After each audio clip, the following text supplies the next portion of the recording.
अस्सलाम वालेकुम स्टूडेंट्स, कैसे आप लोग? उम्मीद करती हूँ आप लोग खैरियत से होंगे। आज हम लोग फर्स्ट ईयर ऑलरेडी कंप्लीट कर चुके हैं, हमने पूरे वन शॉट लेक्चर देख लिए उसके। आज हम लोग सेकेंड ईयर शुरू करने जा रहे हैं और इसकी भी वन शॉट लेक्चर कोशिश होगी जल्द से जल्द आप लोग को डिलीवर किए जाएँ। तो स्टार्ट करते हैं आज अपने फर्स्ट चैप्टर को सेकेंड ईयर के, जिसका नाम है केमिस्ट्री ऑफ रिप्रेजेंटेटिव एलिमेंट्स। तो इस चैप्टर के अंदर हमारे पास बहुत सारी चीज़ें हैं, बहुत सारे प्रोसेसेस भी हैं, ग्रुप ट्रेंड्स भी हैं और काफ़ी सारी प्रॉपर्टीज़ भी हैं एलिमेंट्स की। तो डिफरेंट कंपाउंड्स की प्रॉपर्टीज़ भी हैं, उनके केमिकल रिएक्शंस भी हैं। तो स्टार्ट करते हैं इस चैप्टर को ग्रुप ट्रेंड्स से। तो सबसे पहले ग्रुप ट्रेंड क्या होता है कि regular change in properties down a group. किसी भी ग्रुप में, आई होप आप लोग को ग्रुप और पीरियड्स पता होंगे कि वो क्या होता है। किसी भी पीरियोडिक टेबल में जो वर्टिकल कॉलम्स हैं वो ग्रुप्स होते हैं और जो हॉरिजॉन्टल लाइंस होती हैं वो पीरियड्स होते हैं। तो किसी भी ग्रुप में जब हम टॉप टू बॉटम मूव कर रहे हैं तो उस ग्रुप में कोई प्रॉपर्टी के अंदर कैसे चेंज आ रहा है वो चीज़ कहलाती है ग्रुप ट्रेंड। अब यहाँ पे बहुत सारे ग्रुप ट्रेंड हैं, क्योंकि हम रिप्रेजेंटेटिव एलिमेंट्स को पढ़ रहे हैं तो हम ग्रुप 1A, 2A और सो ऑन 8A तक पढ़ेंगे। सबसे पहले एटॉमिक रेडियस का ट्रेंड है। एटॉमिक रेडियस क्या होता है? एटम के सेंटर से, यानी कि उसके न्यूक्लियस से आखिरी शेल जो है उस तक का जो डिस्टेंस है वो एटॉमिक रेडियस कहलाता है। ठीक है, जैसे सर्कल में होता है ना, सर्कल में भी क्या होता है, फॉर एग्जाम्पल ये कोई भी सर्कल है, ये हमारा सेल है और ये यहाँ पे इसका न्यूक्लियस है। तो यहाँ से लेके यहाँ तक का जो डिस्टेंस है ये कहलाता है एटॉमिक रेडियस। अच्छा, उसके बाद एटॉमिक रेडियस का हम ग्रुप बाय ग्रुप ट्रेंड देखते हैं। सबसे पहला है ग्रुप 1A। ग्रुप 1A को अल्कली मेटल्स भी कहा जाता है और इनका जो होता है वो लार्जेस्ट एटॉमिक रेडियस होता है। ठीक है, लार्जेस्ट क्यों होता है? क्योंकि अगर आप लोग एटॉमिक रेडियस का ट्रेंड देखो तो एटॉमिक रेडियस जो है वो टॉप टू बॉटम इंक्रीज होता है। जैसे कि अगर मैं ग्रुप 1A की बात करूं तो ग्रुप 1A में सबसे ऊपर आता है लिथियम।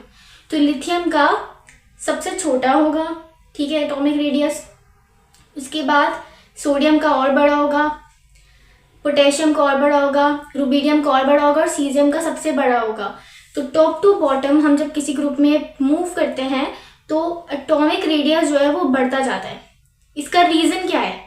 इसका रीज़न है कि नंबर ऑफ शेल्स बढ़ रहे हैं। अगर आप लोग पीरियोडिक टेबल को देखो, मैं यहीं पे बना के दिखाती हूँ। अगर आप पीरियोडिक टेबल को देखो तो मैंने क्या बोला कि ये ग्रुप्स हैं, ठीक है, हॉरिजॉन्टल वर्टिकल कॉलम जो है ग्रुप्स है और इस तरीके की जो लाइंस है वो पीरियड्स हैं।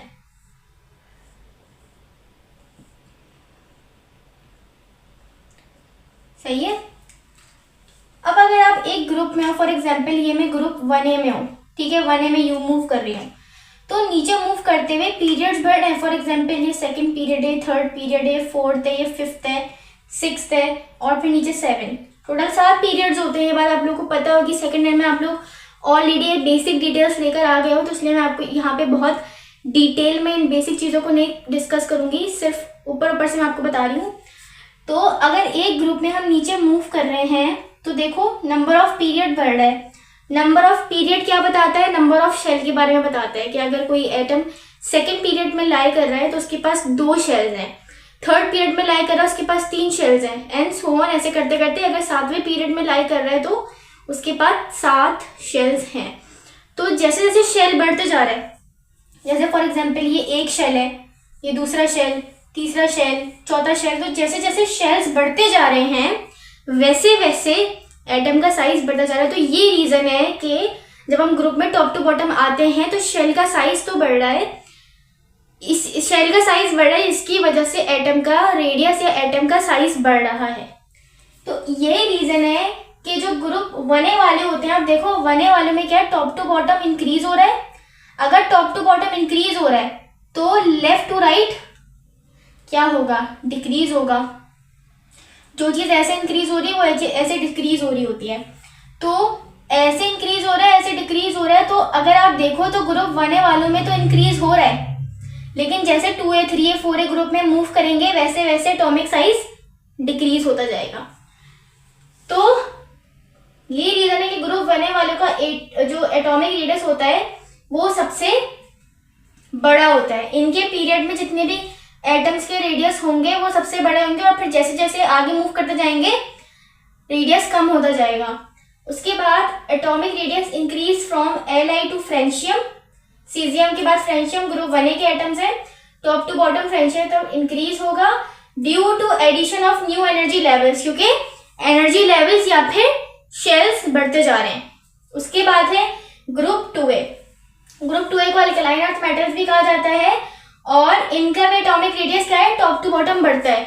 एटॉमिक रेडियस का ट्रेंड सबके लिए सेम है, ठीक है, किसी के लिए कुछ अलग नहीं है, सबके लिए एटॉमिक रेडियस का ट्रेंड सेम है, टॉप टू बॉटम इंक्रीज होगा, ठीक है।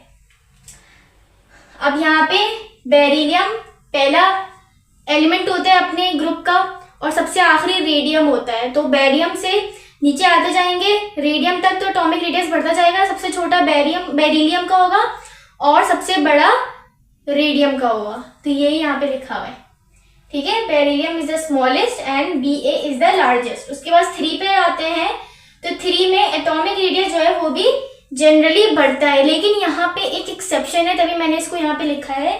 क्या एक्सेप्शन है कि जब हम बोरॉन से थैलियम तक जाते हैं तो तब तक तो एटॉमिक रेडियस इंक्रीज होता है, लेकिन बीच में जो गैलियम है और एल्यूमिनियम है इनके दरमियान में थोड़ा सा डिफरेंस आ जाता है। क्यों?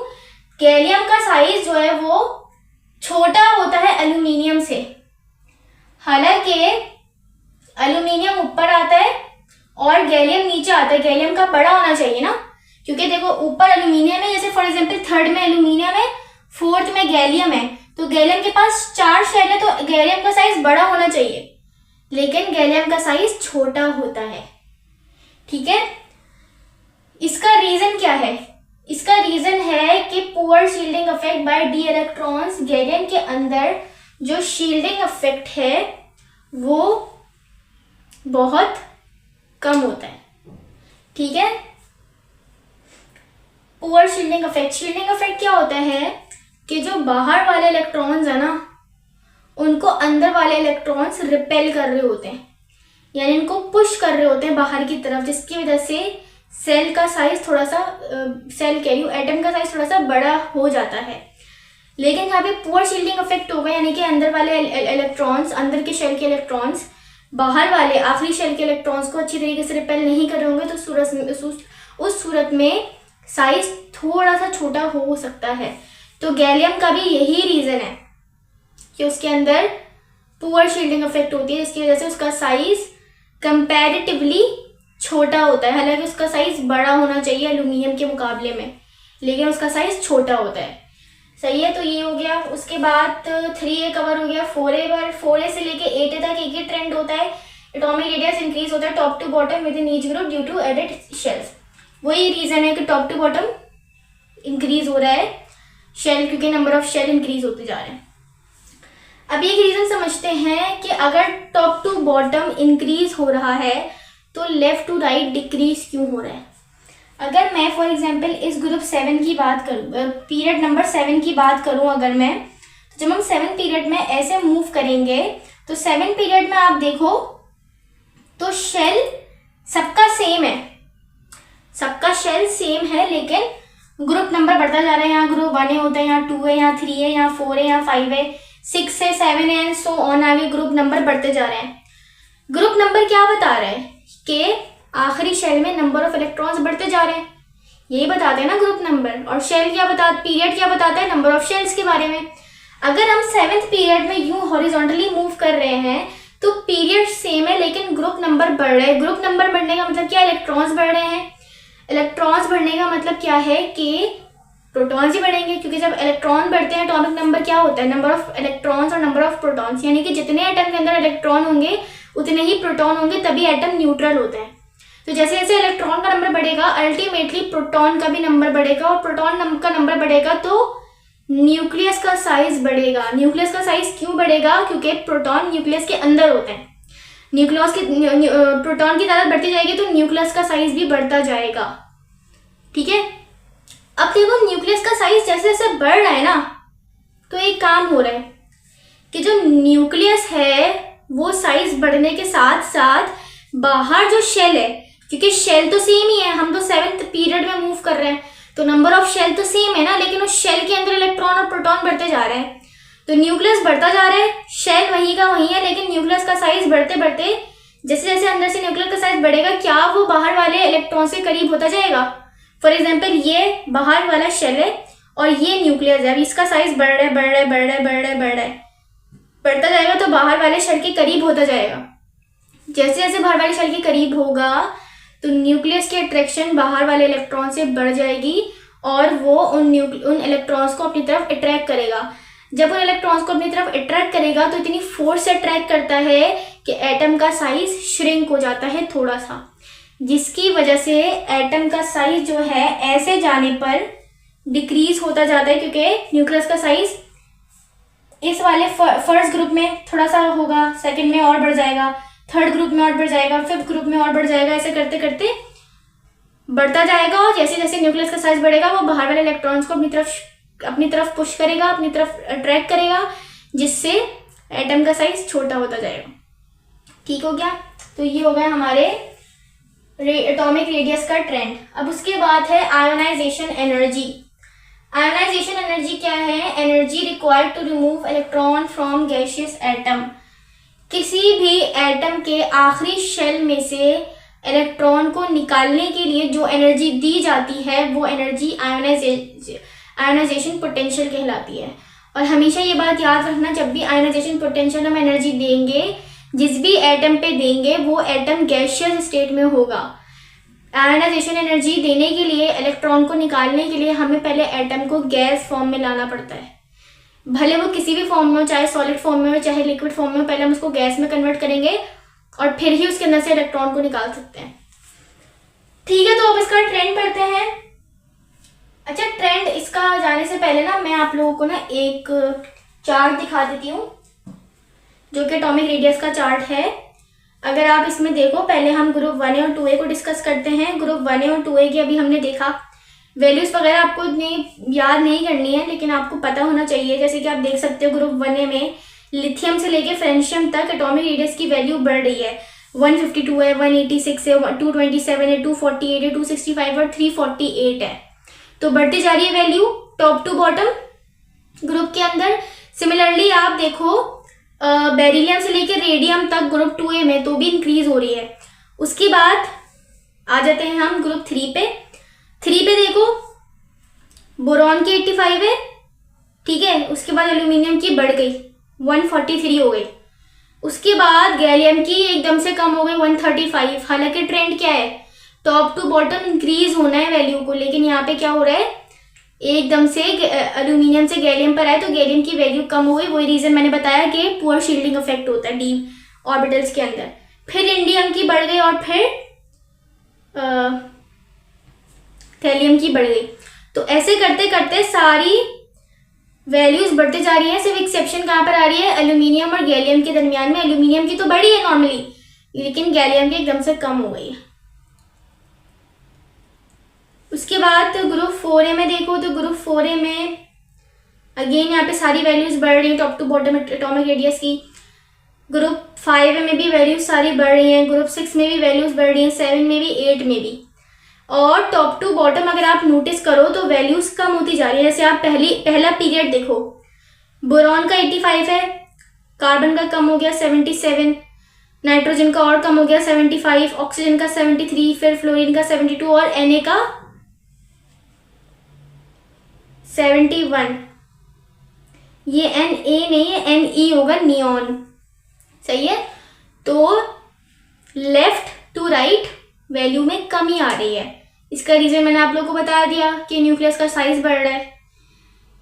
अच्छा, अब आयनाइजेशन पोटेंशियल की हम लोग डिस्कस करते हैं। तो सबसे पहले ग्रुप 1A और 2A में क्या है, ionization potential decreases from top to bottom. अच्छा, आयनाइजेशन पोटेंशियल का जो मेन जनरल ट्रेंड है वो ये है कि वो टॉप टू बॉटम डिक्रीज होता है।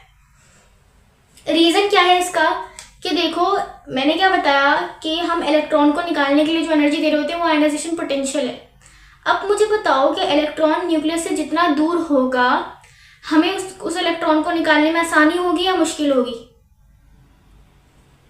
सही कहा आपने, आसानी होगी, क्यों आसानी होगी? क्योंकि न्यूक्लियस इलेक्ट्रॉन को पकड़ के रखा हुआ है, उसने अपनी तरफ अट्रैक्ट किया हुआ है, तो हमें एनर्जी ज़्यादा देनी पड़ेगी अगर वो करीब होगा। लेकिन अगर वही इलेक्ट्रॉन उस न्यूक्लियस से दूर चला जाता है तो अट्रैक्शन कम हो गई और हम आसानी से उस इलेक्ट्रॉन को निकाल सकते हैं। यही रीज़न है कि top to bottom ionisation energy कम हो रही है, क्योंकि टॉप टू बॉटम जैसे जैसे हम नीचे जा रहे हैं इलेक्ट्रॉन न्यूक्लियस से दूर होता जा रहा है, क्योंकि साइज बढ़ता जा रहा है, शेल्स बढ़ते जा रहे हैं, इसलिए हमें कम एनर्जी देनी पड़ी नीचे जाने के साथ साथ। इससे क्या हो रहा है, थोड़ी सी एनर्जी देंगे इलेक्ट्रॉन फौरन बाहर आ जाएगा। ठीक है, तो बनने में क्या होता है, outer electron are more shielded and less tightly held. ठीक है, बहुत बाहर के जो इलेक्ट्रॉन होते हैं वो शील्डेड ज्यादा होते हैं, अंदर वाले इलेक्ट्रॉन उन्हें ऑलरेडी पुश कर रहे हैं बाहर की तरफ, वैसे अट्रैक्शन कम हो गई। उसके अलावा उनकी हेल्ड लेस हेल्ड टाइटली, यानी कि उनको कम अट्रैक्शन मिली है न्यूक्लियस की तरफ से वैसे भी। तो ये रीजन है कि आयनाइजेशन पोटेंशियल डिक्रीज होता है। 3A की बात करें तो 3A के अंदर कुछ इरेगुलरिटीज होती हैं, जैसे कि गैलियम की आयनाइजेशन पोटेंशियल एल्यूमिनियम से ज्यादा होगी, थैलियम की आयनाइजेशन पोटेंशियल इंडियम से ज्यादा होगी। इसका रीजन क्या है, again poor shielding effect bye D and F electron. जो डी ब्लॉक इलेक्ट्रॉन्स है, डी ब्लॉक के इलेक्ट्रॉन्स हैं, और एफ ब्लॉक के इलेक्ट्रॉन्स जो ग्रुप 3 के अंदर आ रहे होते हैं, उनके अंदर पुअर शील्डिंग इफेक्ट की वजह से ये काम हो रहा होता है। तो ये पॉइंट याद रखना है आप लोगों ने। अब हम इसके टेबल में भी देखेंगे। उसके बाद ग्रुप 4A पे आ जाते हैं। अगेन वही सिंपल सा ट्रेंड है कि आयनाइजेशन पोटेंशियल जो है डिक्रीज होती है डाउन द ग्रुप। उसके बाद 5A से लेके 8A तक क्या है कि अगेन यहाँ पे डिक्रीज हो रहा था top to bottom due to increase in atomic size and weaker attraction on outer electron. वही सेम बात यहाँ लिखी हुई है। अब इसका एक चार्ट है, उसको डिस्कस कर लेते हैं टेबल को। सबसे पहले आप ग्रुप 1A को देखो, आयनाइजेशन पोटेंशियल का ट्रेंड चल रहा है, नॉर्मली वो डिक्रीज हो रही है। ग्रुप 2A में भी डिक्रीज हो रही है, लेकिन ग्रुप 3A में अगर हम आए तो बोरॉन की आयनाइजेशन पोटेंशियल ज़्यादा है, ठीक है। उसके बाद एल्यूमिनियम की कम हो गई, ठीक है, लेकिन उसके बाद गैलियम की एकदम से ज़्यादा हो गई। फिर नीचे आए, इंडियम की फिर कम हो गई और थैलियम की फिर ज़्यादा हो गई। तो ये मैंने रीज़न बताया कि यहाँ पे रीज़न क्या है, पुअर शील्डिंग इफेक्ट डी और एफ ब्लॉक के एलिमेंट्स के अंदर, इलेक्ट्रॉन के अंदर। बाकी ग्रुप 4A हो गया, 5A, 6A, 7A और 8A, इनके अंदर आप देखो तो नॉर्मल ट्रेंड जा रहा है, टॉप टू बॉटम डिक्रीज हो रहा है। अब लेफ्ट टू राइट इंक्रीज क्यों हो रही है, वही रीज़न है अगेन कि न्यूक्लियस का साइज बढ़ता जा रहा है, बाहर के इलेक्ट्रॉन्स को वो और फोर्स से अट्रैक्ट कर रहा है अपनी तरफ, जिसकी वजह से इलेक्ट्रॉन को निकालना मुश्किल हो रहा है, एनर्जी ज़्यादा से ज़्यादा देनी पड़ रही है। इसलिए लेफ्ट टू राइट जैसे जैसे न्यूक्लियस करीब होता जा रहा है एनर्जी भी बढ़ती जा रही है, आयनाइजेशन एनर्जी। ठीक हो गया। उसके बाद इलेक्ट्रोनेगेटिविटी है। इलेक्ट्रोनेगेटिविटी क्या होती है, tendency of atom to attract share electron in a covalent bond. तो इलेक्ट्रॉन को अपनी तरफ अट्रैक्ट करने की टेंडेंसी किसी भी एटम की कहलाती है इलेक्ट्रोनेगेटिविटी, कि वो अपनी तरफ किसी इलेक्ट्रॉन को अट्रैक्ट कर सके। अब यहाँ पे ग्रुप बाय ग्रुप मैंने ट्रेंड लिखे हैं, जैसे कि ग्रुप 1A और 2A में क्या है, इलेक्ट्रोनेगेटिविटी डिक्रीज हो रही है top to bottom. Top to bottom decrease क्यों हो रही है, वही रीज़न है कि एटम का साइज बढ़ता जा रहा है। अब न्यूक्लियस क्या कर रहा है, न्यूक्लियस ही तो है जिसके ऊपर पॉजिटिव चार्ज है, वही तो इलेक्ट्रॉन्स को अपनी तरफ अट्रैक्ट कर रहे हैं। जैसे जैसे साइज बढ़ता जा रहा है न्यूक्लियस बाहर वाले इलेक्ट्रॉन से दूर होता जा रहा है ना, उसके एटम का साइज बढ़ता जा रहा है। फॉर एग्जांपल ये आखिरी शेल, अब इस शेल के बाहर इलेक्ट्रॉन है, अब शेल का साइज बढ़ता जा रहा है, इलेक्ट्रॉन और दूर होता जा रहा है, जिसकी वजह से न्यूक्लियस जो अंदर सेंटर में है वो बाहर वाले इलेक्ट्रॉन से उसकी अट्रैक्शन कम होती जा रही है और वो कम अट्रैक्ट करता जा रहा है। इसीलिए electronegativity top to bottom decrease होती है और लेफ्ट टू राइट इंक्रीज होती है। वही रीजन है अगेन कि न्यूक्लियस का साइज बढ़ रहा होता है, वो बाहर वाले इलेक्ट्रॉन के करीब होता जाता है और आसानी से अट्रैक्ट करता जाता है उन्हें। ठीक है, 3A पर आते हैं तो इलेक्ट्रोनेगेटिविटी डिक्रीज होती है बोरॉन से एल्यूमिनियम तक, फिर इंक्रीज होती है गैलियम से थैलियम तक। अगेन यहाँ पे रीजन वही है, poor shielding effect D block और एफ ब्लॉक के एलिमेंट्स इलेक्ट्रॉन्स के अंदर। इसको भी टेबल में देखेंगे। उसके बाद ग्रुप 4 से लेकर 8A तक क्या है, वही जनरल ट्रेंड चल रहा है, टॉप टू बॉटम डिक्रीज होती है। अब इसका भी हम एक टेबल देख लेते हैं। अब इस टेबल में आप देखो तो ग्रुप 1A वाले में क्या हो रहा है, electronegativity top to bottom decrease हो रही है। 2A में भी टॉप टू बॉटम डिक्रीज हो रही है। 3A में आओ, बोरॉन में 2 है, एल्यूमिनियम में कम हो गई, लेकिन गैलियम में फिर एकदम से बढ़ गई।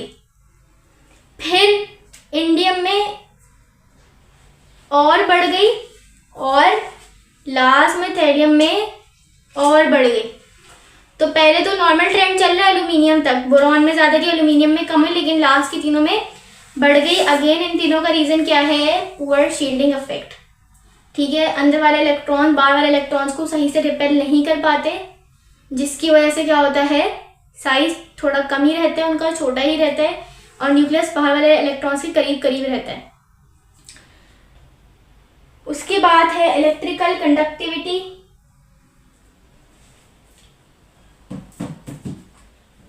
इलेक्ट्रिकल कंडक्टिविटी क्या है, इलेक्ट्रिसिटी को कंडक्ट करना, किसी भी मटेरियल की कैपेबिलिटी कि वो इलेक्ट्रिक करंट को अपने अंदर से पास होने दे। अब आप लोगों को ये बात पता होगी कि जितने भी मेटल्स होते हैं वो हाई इलेक्ट्रिकल कंडक्टिविटी रखते हैं, और जितने भी नॉन मेटल्स होते हैं वो बिल्कुल भी इलेक्ट्रिसिटी को कंडक्ट नहीं करते, और उनके इंटरमीडिएट होते हैं जो कि मेटलॉइड्स होते हैं, वो पार्शियली इलेक्ट्रिसिटी को कंडक्ट करते हैं। अब यहाँ पे एक अगेन टेबल है, इस टेबल से आप लोग अंदाजा लगा सकते हो, जैसे ग्रुप 1A और ग्रुप 2A, इनके अंदर टोटली मेटल्स हैं, जिसकी वजह से इनकी देखो इलेक्ट्रिकल कंडक्टिविटी हाई है। उसके बाद ग्रुप 3A वाले में आधे मेटल्स होते हैं, आधे मेटलॉइड्स होते हैं, और आधे नॉन मेटल्स भी होते हैं, इसीलिए ग्रुप 3A में मॉडरेट इलेक्ट्रिकल कंडक्टिविटी होती है। उसके बाद ग्रुप 4A में वेरिएबल इलेक्ट्रिकल कंडक्टिविटी होती है। ऐसा क्यों होता है, क्योंकि देखो कार्बन टोटली नॉन मेटल है, इसीलिए वो पूरा इलेक्ट्रिकल कंडक्टिविटी कर रहा है।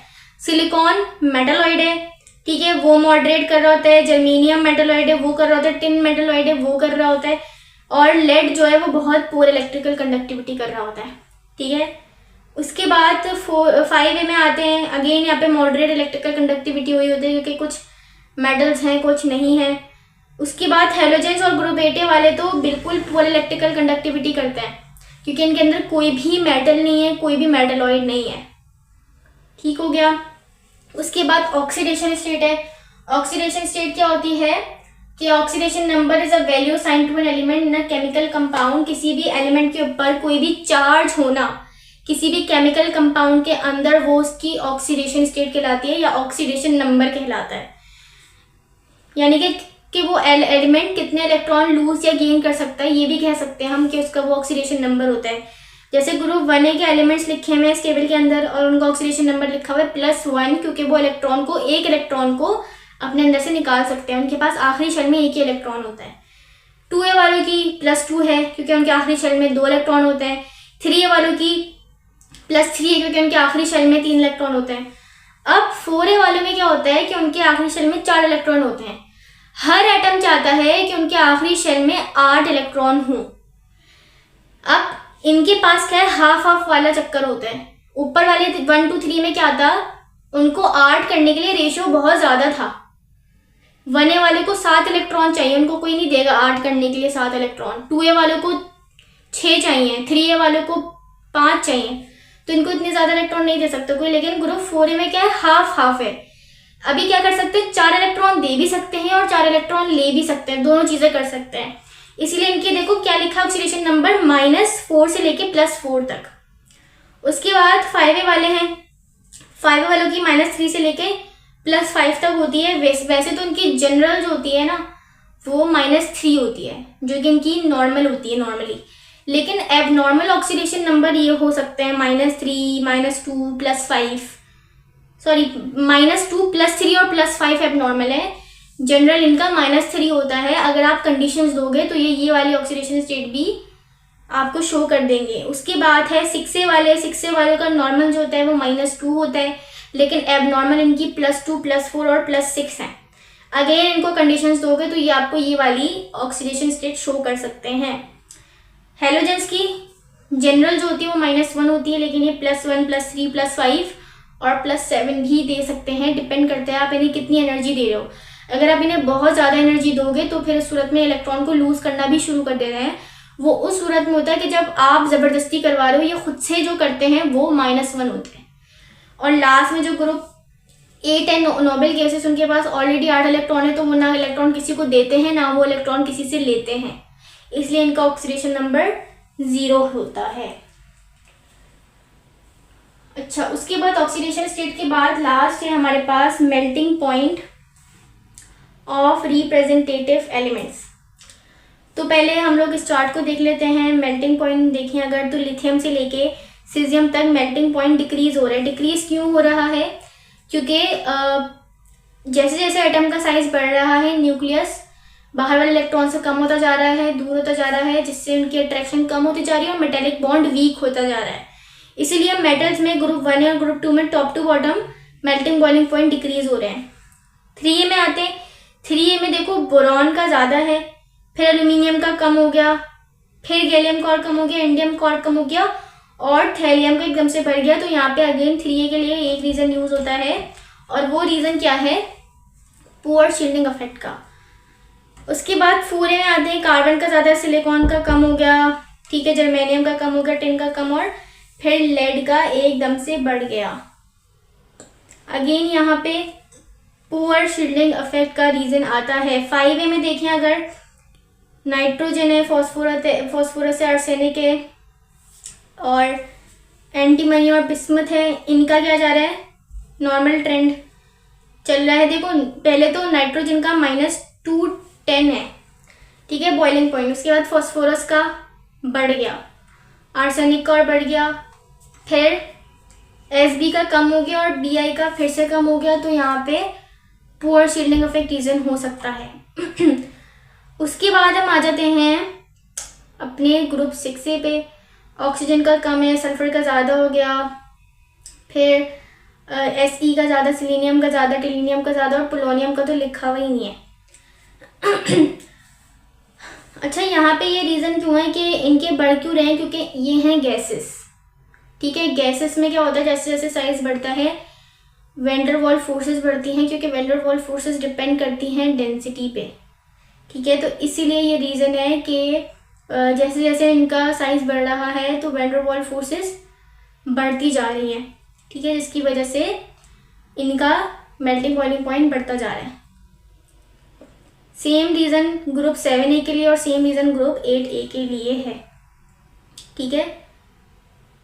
8A में भी बढ़ रहा है, 7A में भी बढ़ रहा है और 6A में भी बढ़ रहा है। एक्सेप्शंस आ रही हैं 3, 4 और 5 के अंदर। तो यहाँ पे रीज़न पुअर शील्डिंग इफेक्ट है, जिसकी वजह से इनके मेल्टिंग बॉइलिंग पॉइंट में फ्लक्चुएशंस आ रहे हैं। इसके बाद अब आ जाते हैं हम अपने यूनिक बिहेवियर ऑफ बेरिलियम के ऊपर। तो बेरिलियम यूनिक बिहेवियर क्यों शो करता है? बेरिलियम ग्रुप 2A का होता है, ठीक है, और सबसे ऊपर होता है। उसके बाद कैल्शियम होता है, मैग्नीशियम होता है, स्ट्रोंशियम होता है और बेरियम होता है। तो बेरिलियम सबसे ऊपर होता है। इसका रीज़न क्यों है कि ये यूनिक बिहेवियर शो करता है? क्योंकि इसका साइज़ बहुत ज़्यादा स्मॉल है और इसकी इलेक्ट्रोनेगेटिविटी बहुत ज़्यादा होती है इसके साइज़ के हिसाब से, इसलिए थोड़ा सा अनयूजुअल सा बिहेवियर ये शो करता है। अच्छा, अब इसके अनयूजुअल बिहेवियर में चीज़ें क्या क्या है कि इसकी डेंसिटी बहुत कम होती है, इसका मेल्टिंग पॉइंट बहुत ज़्यादा होगा अपने बाकी ग्रुप के मेंबर्स के मुकाबले में। इसके बाकी ग्रुप के मेंबर्स आयोनिक बॉन्ड बनाते हैं, हालांकि ये कोवलेंट बॉन्ड भी बना लेता है। इसके बाकी ग्रुप के मेंबर्स सॉफ्ट हैं, लेकिन ये हार्ड और रिजिड है।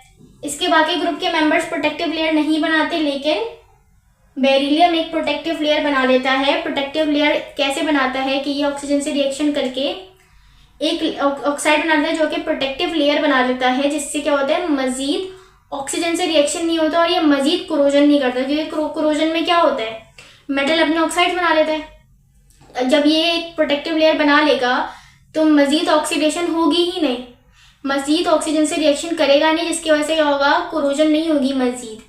तो ये 3-4 प्रॉपर्टी हैं इसकी यूनिक बिहेवियर के अंदर। उसके बाद है रिएक्शन ऑफ रिप्रेजेंटेटिव एलिमेंट्स। सबसे पहले है ऑक्सीजन के साथ, तो ऑक्सीजन के साथ लिथियम जो है वो नॉर्मल ऑक्साइड बनाता है। अच्छा, नॉर्मल ऑक्साइड, पर ऑक्साइड और तीसरा होता है सुपर ऑक्साइड। नॉर्मल ऑक्साइड में ऑक्सीजन की वैलेंसी -2 होती है, पर ऑक्साइड में -1 होती है और सुपर ऑक्साइड में -1/2 होती है। ठीक है, तो लिथियम को ऑक्सीजन के साथ रिएक्शन करवाया तो LiO2 बना। क्योंकि देखो यहाँ पे ऑक्सीजन अपनी वैलेंसी 2 शो कर रहा है, इसलिए Li के नीचे 2 लगा हुआ है और Li की वैलेंसी 1 होती है जो कि ऑक्सीजन के नीचे आ गई। उसके बाद सोडियम को ऑक्सीजन से रिएक्शन करवाया। अब यहाँ पे ऑक्सीजन -1 वैलेंसी शो कर रहा है, तो उसूलन तो यहाँ पे क्या आना चाहिए था, इसको ऐसे होना चाहिए था ना, NaO। ऑक्सीजन भी वैलेंसी 1 शो कर रहा है और सोडियम भी वैलेंसी 1 शो कर रहा है, लेकिन हमेशा याद रखना कि सोडियम पर ऑक्साइड को हम Na2O2 करके लिखते हैं। कभी भी MCQs में आए कि सोडियम पर ऑक्साइड है तो आप ये मत सोच के इस पर टिक कर देना कि इसकी तो वैलेंसी 1 होती है।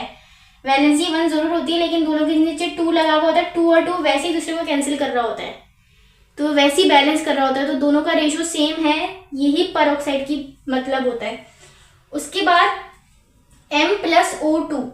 अब यहाँ पे M से मुराद क्या है कि लिथियम सोडियम के अलावा बाकी जितने नीचे के मेटल्स बचे हैं ग्रुप 1A के, M का मतलब वो है। ठीक है, जैसे कि पोटेशियम,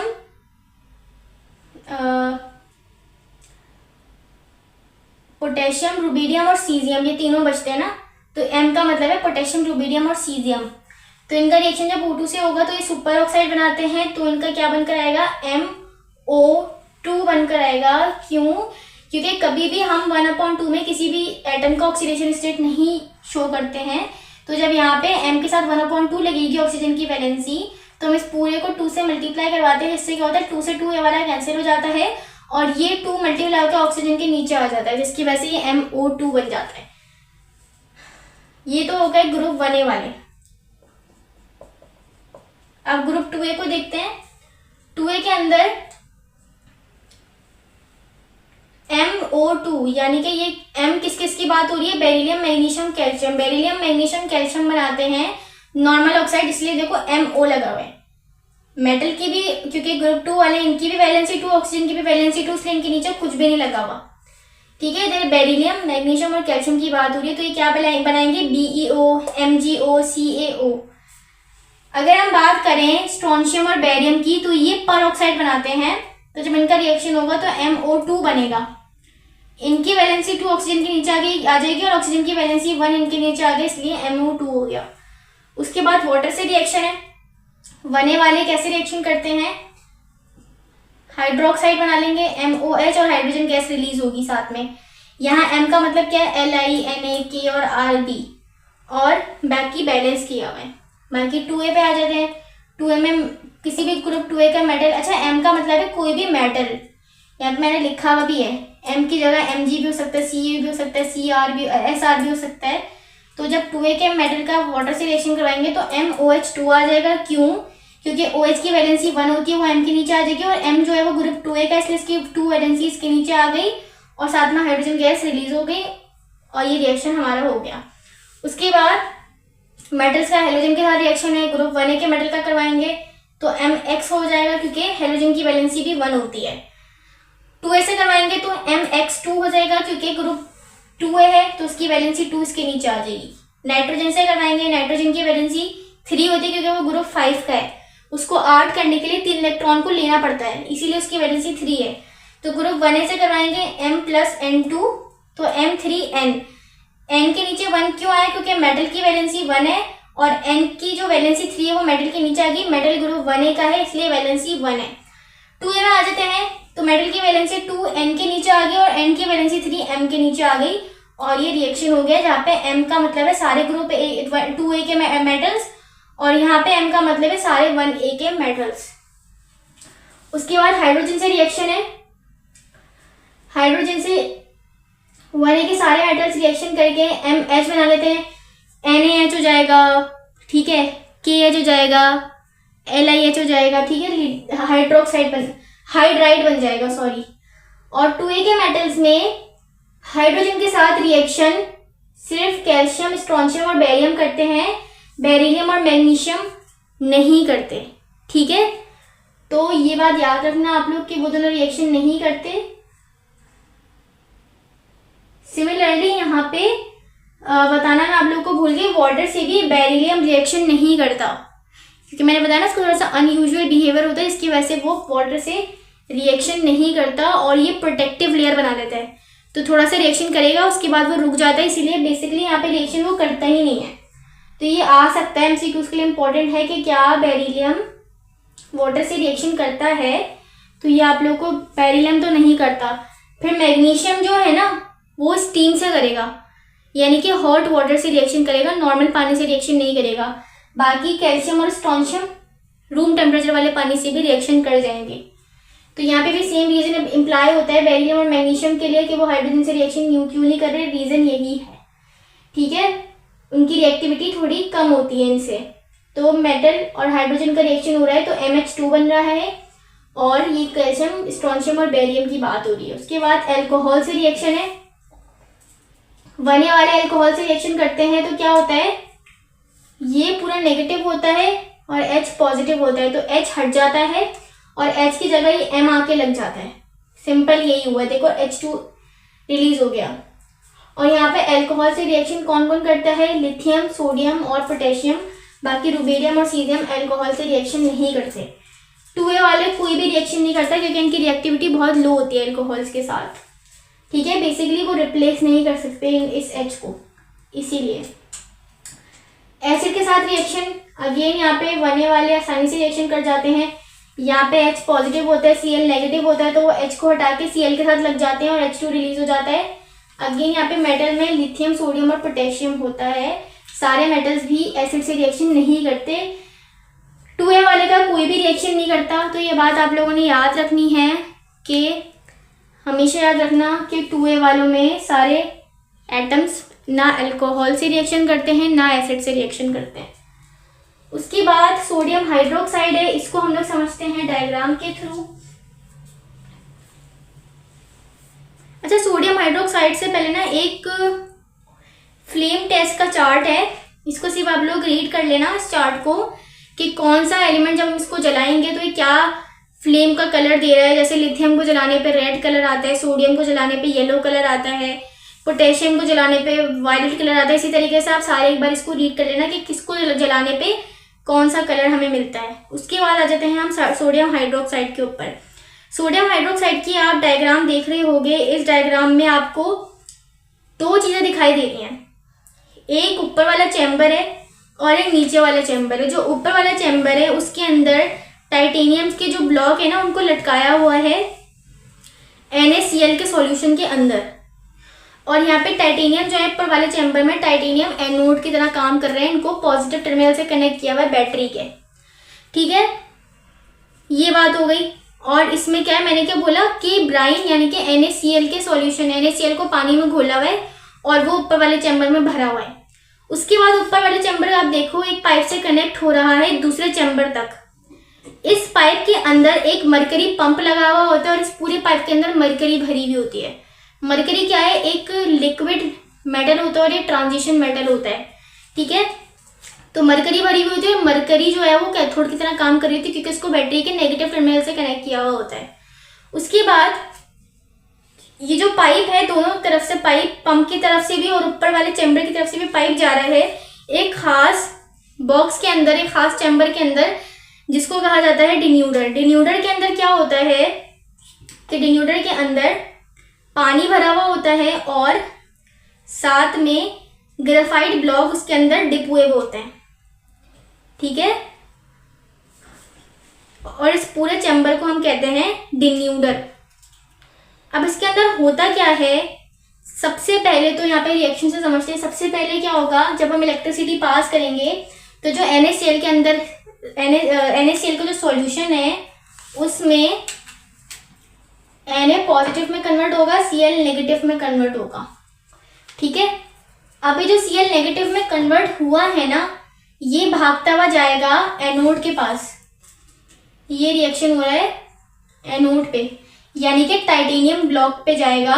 ये क्लोरीन और 2 इलेक्ट्रॉन को गेन करेगा, ऑक्सीडेशन करेगा और क्लोरीन गैस 2 इलेक्ट्रॉन को अपने अंदर से निकालेगा, ऑक्सीडेशन करेगा क्योंकि उसके ऊपर नेगेटिव चार्जेस को खत्म करने के लिए वो इलेक्ट्रॉन अपने अंदर से निकालेगा ऑक्सीडेशन करेगा और क्लोरीन गैस बनके, अगर आप देखो इस डायग्राम में, ऊपर से बाय प्रोडक्ट बनके निकल जाएगा।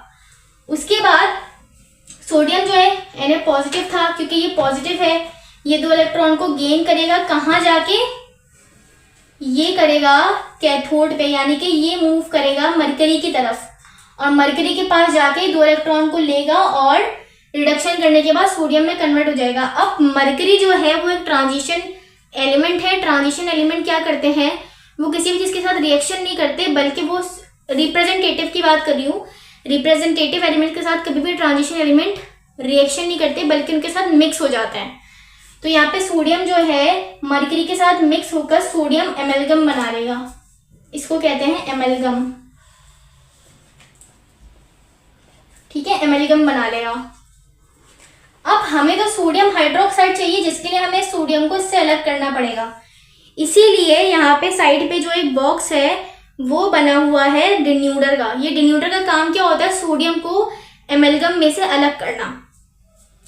अब ये मूव करता करता, देखो ये पंप जो है, पंप के जरिए मूव करता करता ये एमेलगम जाएगा डिन्यूडर के अंदर। डिन्यूडर के अंदर क्या होगा, डिन्यूडर के अंदर पानी है, तो ये एमेलगम इस पानी से रिएक्शन करेगा। अब चूंकि ये तो रिएक्शन करता नहीं है, तो जो सोडियम है वो पानी के साथ रिएक्शन करके NaOH बना लेगा, यानी कि सोडियम हाइड्रोक्साइड बना लेगा। साथ में हाइड्रोजन गैस बन जाएगी और मरकरी दोबारा से बनके दोबारा पंप के थ्रू वापस पाइप में चला जाएगा। और यहाँ से अगर आप देखो डिन्यूडर से तो हमें हाइड्रोजन गैस निकलती हुई दिख रही है और साथ में सोडियम हाइड्रोक्साइड बनता हुआ दिख रहा है। ठीक है, आई होप आप लोगों को ये रिएक्शन पूरा समझ आ गया होगा। अच्छा, उसके बाद इसकी कुछ फिजिकल प्रॉपर्टीज हैं। फिजिकल प्रॉपर्टीज आप लोग ना एक बार बस आप लोगों को रीड करनी है कि होती क्या है। मैंने अटैच कर ली है, आप लोग बस इसको रीड कर लेना, क्योंकि इसमें समझने वाली कोई भी बात नहीं है। सिर्फ आप लोगों को इसकी वैल्यूज याद होनी चाहिए कि इसके मेल्टिंग पॉइंट क्या है, सॉल्यूबल होता है कि नहीं होता, स्टेट क्या होती है और डेंसिटी क्या होती है। तो ये सिर्फ आप लोगों ने रीड करना है, इसमें कोई ऐसी चीज़ नहीं है समझाने वाली, इसको सिर्फ रीड करना है। अच्छा, चैप्टर को समझने के बाद हमेशा चैप्टर को रीड ज़रूर करें आप लोग, क्योंकि सिर्फ यहाँ पे समझना काफ़ी नहीं है। जब तक आप खुद बुक रीडिंग नहीं करोगे तो आप लोग कभी भी पूरे तरीके से चीज़ों को नहीं समझ पाओगे। तो बुक रीडिंग बहुत ज़्यादा इंपॉर्टेंट है MD-CAT के लिए। ठीक है, यहाँ से समझने के बाद एक बार बुक को भी रीड किया करें। अच्छा, उसके बाद यूजेस हैं, यूजेस भी मैंने अटैच कर दिए हैं। यूजेस को भी बस आप लोग एक बार गो थ्रू कर लेना कि कहाँ कहाँ यूज़ होता है। ठीक है, अब आ जाते हैं हम इसके केमिकल रिएक्शंस के ऊपर, जो कि ज़्यादा इंपॉर्टेंट है, ज़्यादा समझने वाली चीज़ है। सबसे पहले है रिएक्शन विद एसिड। किसका रिएक्शन, जो हमने बनाया है NaOH, तो इसका HCl के साथ रिएक्शन करवाएंगे। तो HCl का रिएक्शन करवाएंगे तो क्या होगा, H पॉजिटिव होता है, Cl नेगेटिव होता है, Na पॉजिटिव, OH नेगेटिव, तो ये NaCl के साथ लग जाएगा और NaCl बना देगा और H2O अलग हो जाएगा। दूसरा एसिड क्या है, H2SO4, तो NaOH का H2SO4 का रिएक्शन करवाएंगे। अगेन ये पॉजिटिव होता है, OH नेगेटिव होता है, H पॉजिटिव होता है, SO4 नेगेटिव होता है, तो NaSO4 का मिल जाएगा। SO4 की वैलेंसी 2 होती है, इसलिए Na के साथ 2 लगा हुआ है और ये H और OH मिलके पानी बना लेंगे। उसके बाद रिएक्शन विद फेरिक क्लोराइड है। NaOH का रिएक्शन फेरिक क्लोराइड के साथ, फेरिक का मतलब होता है जहाँ पे आयरन की वैलेंसी +3 हो। तो यहाँ पे NaOH के साथ का रिएक्शन होगा, Na पॉजिटिव है, OH नेगेटिव, Fe पॉजिटिव है और Cl3 नेगेटिव है। NaCl के साथ मिलकर NaCl बना लेगा, दोनों की वैलेंसी 1-1 होती है, इसलिए दोनों के नीचे 1-1 लगा हुआ है। और ये FeOH के साथ लग जाएगा, तो FeOH 3 हो जाएगा, क्योंकि इसकी वैलेंसी 3 के नीचे आ जाएगी। उसके बाद विद एल्यूमिनियम एंड जिंक है, तो NaOH के साथ एल्यूमिनियम के साथ रिएक्शन होगा। अच्छा, ये एक्वस मीडियम में रिएक्शन होता है, तो AlNaO2 बन जाएगा। ठीक है, ये बात आप लोगों ने याद रखना है, ये एक इम्पॉर्टेंट रिएक्शन है क्योंकि थोड़ा सा डिफरेंट है। इसमें डिस्प्लेसमेंट वाला रिएक्शन नहीं हो रहा। तो एल्यूमिनियम, सोडियम और ऑक्सीजन मिलकर NaAlO2 बना लेंगे और साथ में हाइड्रोजन गैस अलग हो जाएगी। ये रिएक्शन याद करना है आप लोगों ने। NaOH का जिंक के साथ रिएक्शन है। अगेन यहाँ पे भी क्या हो रहा है, Na, और O2 अलग हो गया और H2 अलग हो गया। क्लोरीन के साथ रिएक्शन है, तो ये भी थोड़ा एक्सेप्शन वाला है, ये दो रिएक्शन और ये वाला रिएक्शन एक्सेप्शनल रिएक्शन है, इनके अंदर थोड़ा डिफरेंट काम हो रहा है। देखो यहाँ पे NaOH के साथ Cl2 का रिएक्शन हो रहा है, तो NaCl और H2O तो नॉर्मल चीज बन रही है, ठीक है। NaCl क्योंकि NaCl के साथ जुड़ेगा और OH जो है वो वाटर वैसे ही बना रहा है, लेकिन यहाँ पे एक अलग सी चीज बनती है जो कि है NaClO3, ठीक है, सोडियम ऑक्सीक्लोराइड, जो कि एक अलग सी चीज बन रही है यहाँ पर। तो ये आप लोगों ने ये बात भी याद रखनी है कि यहाँ पे ये दो चीजें तो बनेंगी, साथ में NaClO3 भी बनता है, और इसको बैलेंस करने के लिए भी याद रखना कि यहाँ पे 6 लगता है, यहाँ पे 3 लगता है, यहाँ पे 5 लगता है, यहाँ पे 3 लगता है, क्योंकि यहाँ पे अगर आप लोग वहां बैठ के बैलेंस करने बैठोगे ना तो कम से कम इसको एटलीस्ट 5 मिनट तो लगेंगे, और इतना टाइम आप लोग के पास होता नहीं है MD के टिकट में, एक MCQ को करने का 1 मिनट होता है। तो इससे बेहतर है कि आप पूरा वहां बैठ के कैलकुलेट करो कि कैसे बैलेंस होगा। इससे बेहतर है आप लोग को पता हो पहले से ही कि ये इस तरीके से बैलेंस होती है, ठीक है। सबसे पहले है ब्लीचिंग पाउडर। ब्लीचिंग पाउडर को हम लोग कैल्शियम हाइपोक्लोराइड भी कहते हैं, और इसका फॉर्मूला होता है CaOCl2, या फिर आप लोग इसे ऐसे भी लिख सकते हो CaOCl और एक ब्रैकेट के बाहर Cl। तो दोनों तरीके से लिखा जा सकता है ब्लीचिंग पाउडर को। इसकी प्रिपरेशन कैसे होती है, तो इसकी प्रिपरेशन होती है एक खास प्रोसेस के थ्रू, जिसको कहा जाता है हेजन-क्लेवर मेथड। हेजन-क्लेवर मेथड को समझने के लिए एक डायग्राम आप लोगों के साथ मैंने शेयर की है। इसमें अगर आप देखो तो उसमें क्या हो रहा है, मैंने यहाँ पे प्रिपरेशन की इक्वेशन भी लिखी हुई है कि CaOH2 कैल्शियम हाइड्रोक्साइड के रिएक्शन क्लोरीन के साथ हो रहा है और ब्लीचिंग पाउडर और वाटर बन रहा है। अब इस प्रोसेस को समझने के लिए इस डायग्राम में आप देखो कि कुछ चैम्बर्स बने हुए हैं, कुछ कंपार्टमेंट्स बने हुए हैं सिलेंडर जैसे, और ऊपर से हम लोग स्लेक लाइम डाल रहे हैं, यानी कि कैल्शियम हाइड्रोक्साइड डाल रहे हैं, और फिर वो नीचे ये सिलेंडर्स घूमते हैं, ठीक है, जिससे क्या होता है वो घूमता घूमता घूमता घूमता नीचे आता है। नीचे वाले चैम्बर में हम क्लोरीन को एंटर करवाते हैं, क्लोरीन एंटर होके कैल्शियम हाइड्रोक्साइड के साथ रिएक्शन करके ब्लीचिंग पाउडर बनाती है, और साथ में जो वाटर होता है वो एज अ बाय प्रोडक्ट मिल जाता है। सही है, तो आई होप आप इस डायग्राम को अच्छा ये याद रखना, ये कहलाता है हेजन-क्लेवर प्रोसेस। सही है, तो ये बात हो गई। अब इसके अलावा प्रिपरेशन की इक्वेशन वही है जो मैंने आप लोग को बताया कि कैल्शियम हाइड्रोक्साइड क्लोरीन से रिएक्शन करता है और ब्लीचिंग पाउडर और वाटर बन जाता है। अब इसकी केमिकल प्रॉपर्टीज में आपकी बुक में 2 इक्वेशंस दी हुए हैं, वो दोनों यहाँ पे लिख दी। सबसे पहले है ब्लीचिंग पाउडर का रिएक्शन पानी के साथ, तो यहाँ पे ये जो रिएक्शन है इसका रिवर्स हो जाएगा। जब ब्लीचिंग पाउडर का रिएक्शन पानी के साथ होगा तो कैल्शियम हाइड्रोक्साइड और क्लोरीन गैस बनेगा। एसिड के साथ रिएक्शन होगा कैल्शियम हाइड्रोक्साइड का, तो क्योंकि हाइड्रोजन पॉजिटिव होता है क्लोरीन नेगेटिव होता है यहाँ पे, तो कैल्शियम जो है एक मेटल है तो वो क्लोरीन के साथ लगेगा, साथ में वाटर बनेगा और क्लोरीन गैस रिलीज हो जाएगी। उसके बाद आ जाते हैं हम reaction of P block elements पे एक एक करके। पिछले लेक्चर में हमने रिप्रेजेंटेटिव एलिमेंट्स के अंदर 1A और 2A के देखा था, एस ब्लॉक एलिमेंट्स के रिएक्शन देखे थे। यहाँ पे हम लोग 3 से लेकर 8A तक के रिएक्शंस देखेंगे। सबसे पहले ऑक्सीजन के साथ रिएक्शन है, तो सबसे पहले बोरॉन का है, ये 3A का एलिमेंट है बोरॉन, और एल्यूमिनियम भी 3A का एलिमेंट है, तो ये दोनों 3A के एलिमेंट है। उसके बाद ये दोनों 4A के एलिमेंट है,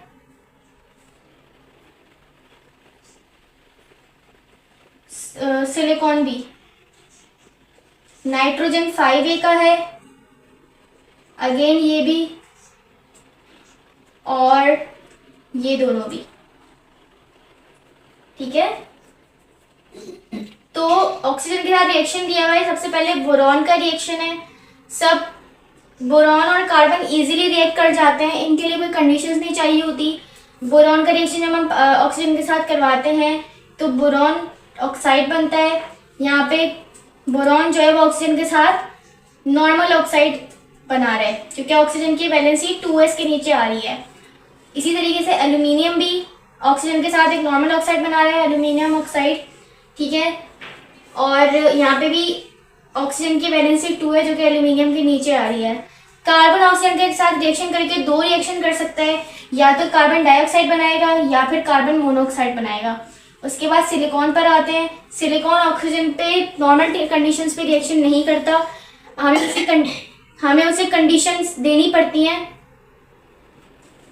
जैसे कि यहाँ पे 900 डिग्री सेल्सियस दिया हुआ है, तो सिलिकॉन जब 900 डिग्री सेल्सियस पे ऑक्सीजन से रिएक्शन करेगा तो सिलिकॉन के बारे में आप लोग याद रखिएगा कि ये हमेशा सिलिकॉन डाइऑक्साइड ही बनाता है, इसके अलावा ये किसी और किस्म का ऑक्सीजन नहीं बनाता, ऑक्साइड नहीं बनाता। इसकी बात है नाइट्रोजन। नाइट्रोजन की डिपेंड करती है कंडीशन आप क्या दे रहे हो। जैसे देखो, हाई टेम्परेचर पे अगर आप नाइट्रोजन का ऑक्सीजन से रिएक्शन करवाओगे तो नाइट्रस ऑक्साइड बनेगा। अगर आप कैटलिस्ट की मौजूदगी में नाइट्रोजन का ऑक्सीजन से रिएक्शन करवाओगे तो लाफिंग गैस बनेगी। ठीक है, तो कंडीशन से डिफरेंस आ सकता है। ठीक है, उसके बाद फॉस्फोरस का ऑक्सीजन से रिएक्शन है। अब यहाँ पे भी दो कंडीशन है, अगर ऑक्सीजन लिमिटेड है तो फॉस्फोरस ट्राइऑक्साइड बनेगा, और अगर ऑक्सीजन एक्सेस में है तो फॉस्फोरस पेंटाऑक्साइड बनेगा। ऑक्सीजन की क्वांटिटी बढ़ जाएगी, यहाँ 3 है यहाँ 5 हो जाएगी। उसके बाद रिएक्शन विद वाटर है। अच्छा, यहाँ पे 5A के बाद 6A और 7A का 8A तो रिएक्शन करती ही नहीं है। 6A और 7A के जो ऑक्साइड हैं वो बहुत कम बनते हैं। इसका रीज़न क्या है कि उनके ऑक्साइड की जो रिएक्टिविटी है वो बहुत हाई होती है, जिसकी वजह से वो अनस्टेबल होते हैं। इसलिए यहाँ पे उनका रिएक्शन मैंने शो नहीं करा, और मोस्टली अनस्टेबल होने की वजह से उनके इक्वेशंस हम नहीं लिख रहे होते हैं।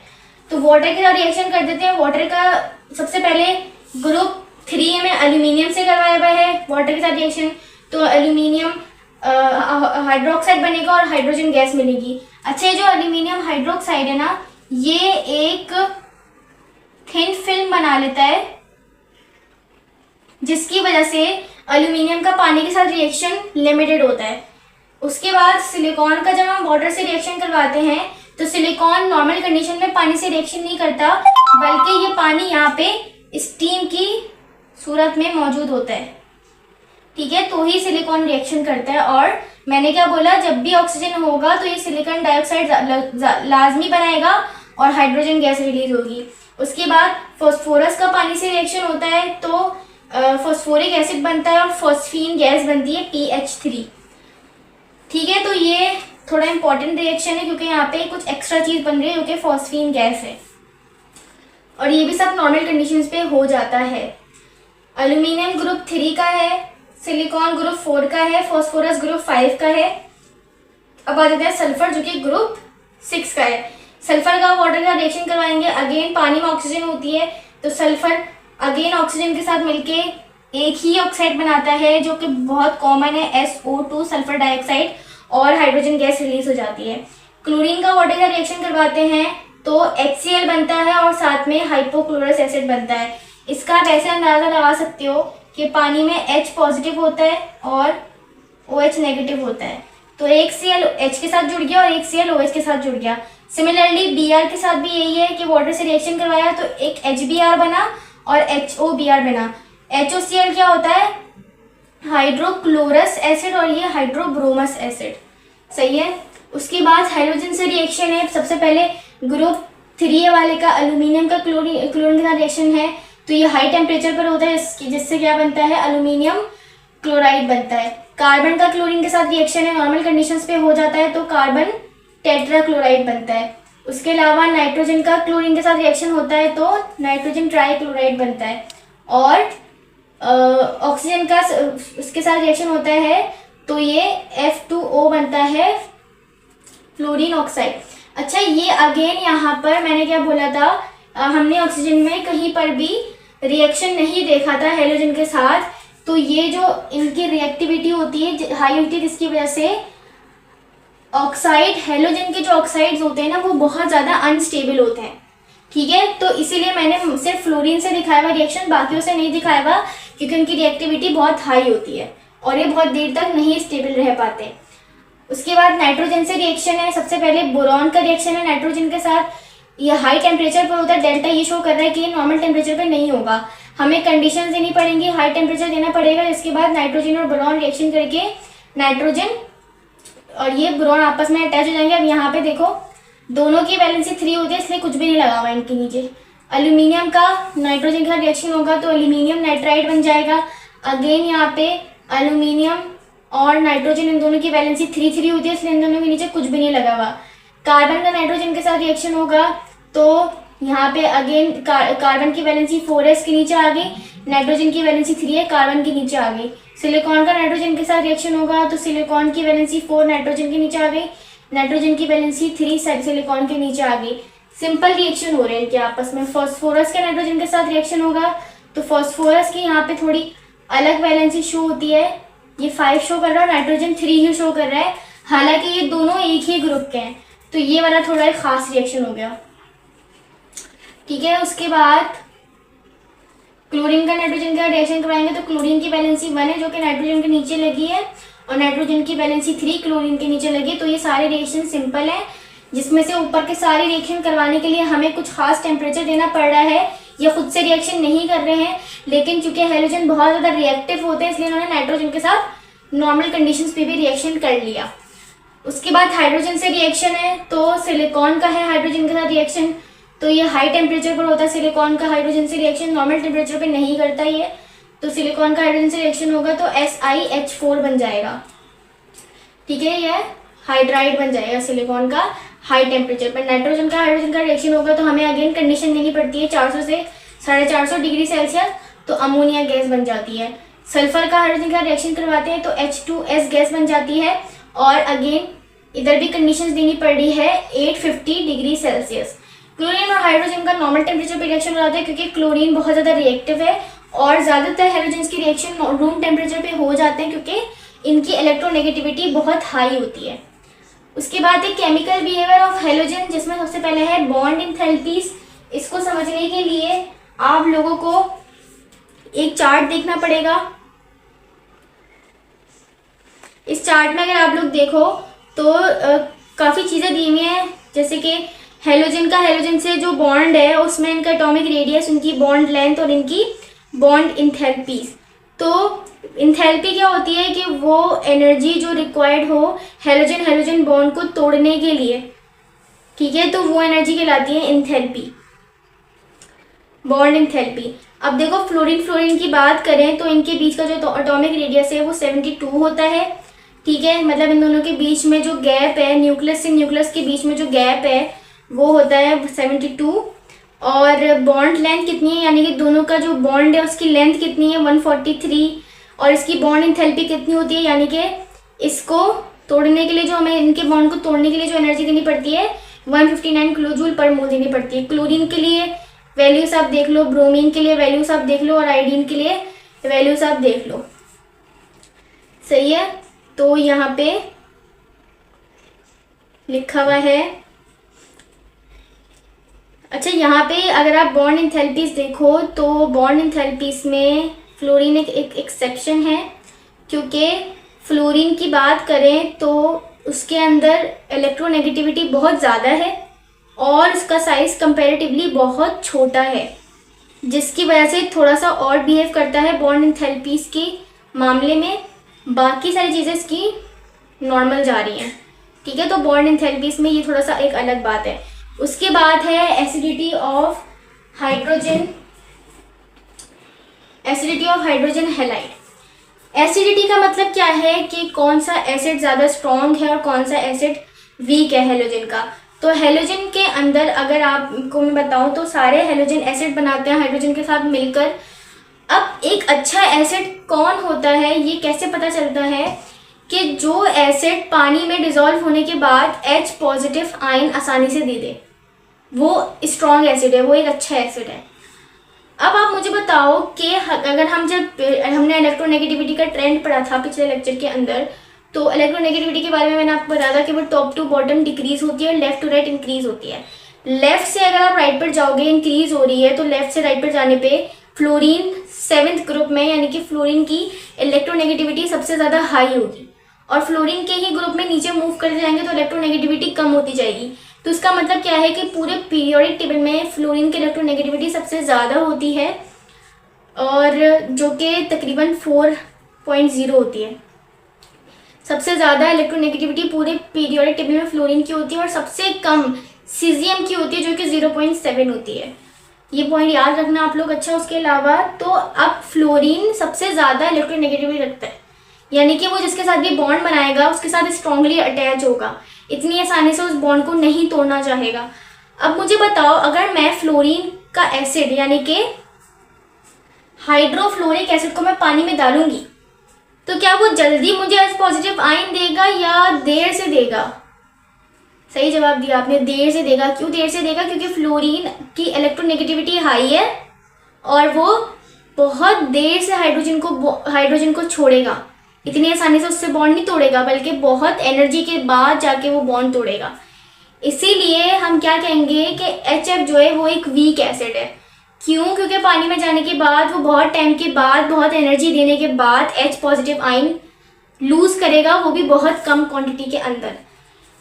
उसके बाद हम आ जाए फ्लोरीन के बाद क्लोरीन पे। तो फ्लोरीन के बाद, फ्लोरीन से थोड़ी कम इलेक्ट्रोनेगेटिविटी क्लोरीन की होती है, तो उससे वीक एसिड क्लोरीन होगा, उससे कम थोड़ा वीक एसिड क्लोरीन होगा, क्लोरीन से थोड़ा और कम ब्रोमीन होगा वीक एसिड, कम वीक एसिड, और आयोडीन सबसे अच्छा एसिड होगा क्योंकि आयोडीन की इलेक्ट्रोनेगेटिविटी सबसे कम है, तो वो हाइड्रोजन को आसानी से पानी में लूज कर देगा।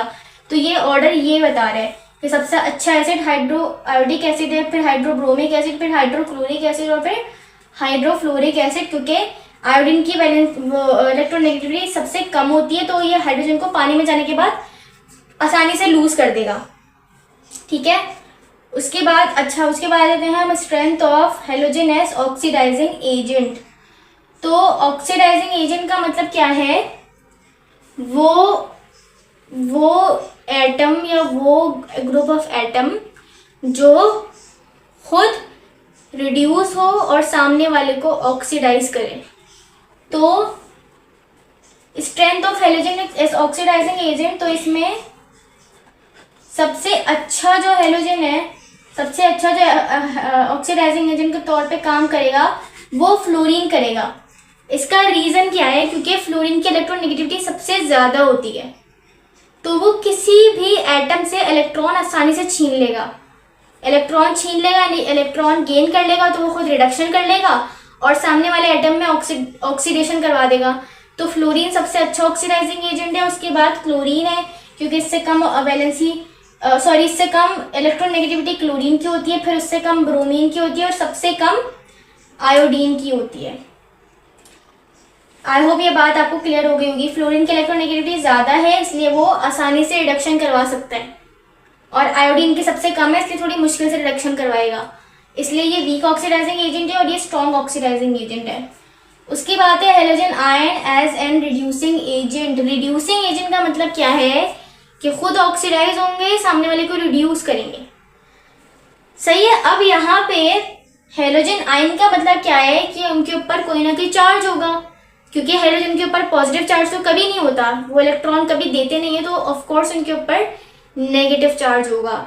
तो जब हेलोजन के ऊपर नेगेटिव चार्ज होगा तो नेगेटिव चार्ज उनको अनस्टेबल कर देगा, क्योंकि एटम हमेशा चाहेगा कि वो स्टेबल फॉर्म में हो, आयन हमेशा अनस्टेबल होता है। तो हेलोजन खुद को स्टेबल बनाने के लिए इलेक्ट्रॉन को लूज करना चाहेगा, जिससे वो न्यूट्रल हो जाए, एटम की फॉर्म में हो जाए और स्टेबल हो जाए।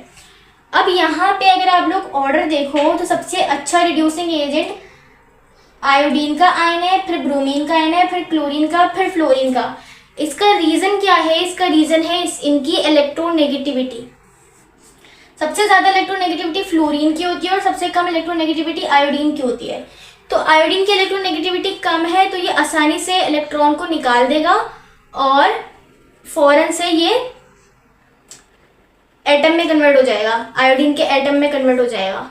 फिर उसके बाद ब्रोमीन ऐसा करेगा, फिर उसके बाद क्लोरीन ऐसा करेगा, और फिर सबसे देर में जाके फ्लोरीन इलेक्ट्रॉन को छोड़ेगा और आयन से एटम में कन्वर्ट होगा। तो ये इसका रीज़न हो गया।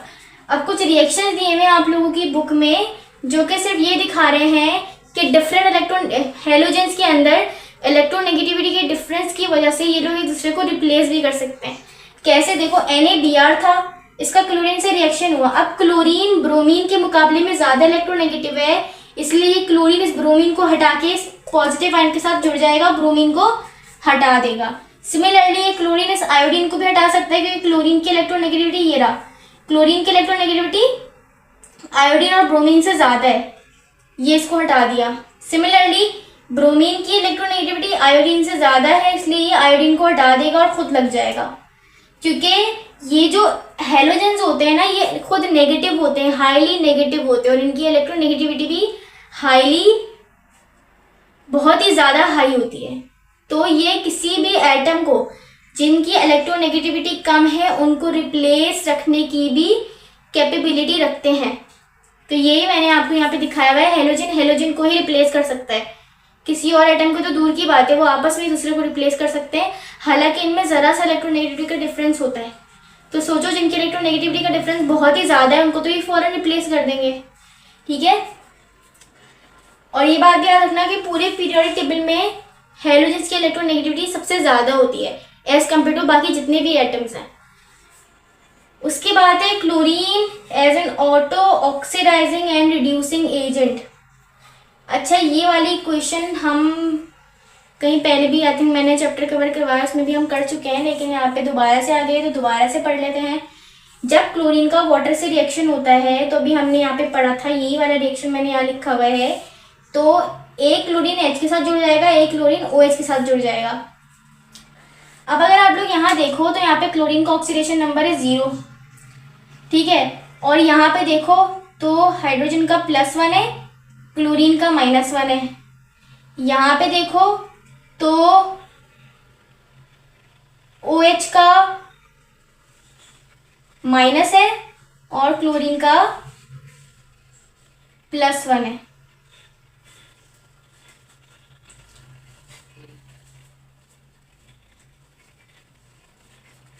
तो यहां से जब हम यहां मूव कर रहे हैं तो यहां पर 0 से -1 पर जा रहे हैं।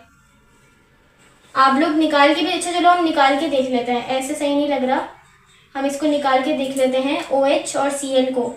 इसमें थोड़ी सी कंफ्यूजन है, ये तो पॉजिटिव होता है ये नेगेटिव होता है, तो यहाँ पे निकाल के देखते हैं। हाइड्रोजन का होता है +1 ऑक्सीडेशन नंबर, प्लस ऑक्सीजन का होता है -2, प्लस क्लोरीन का हमें निकालना है =0।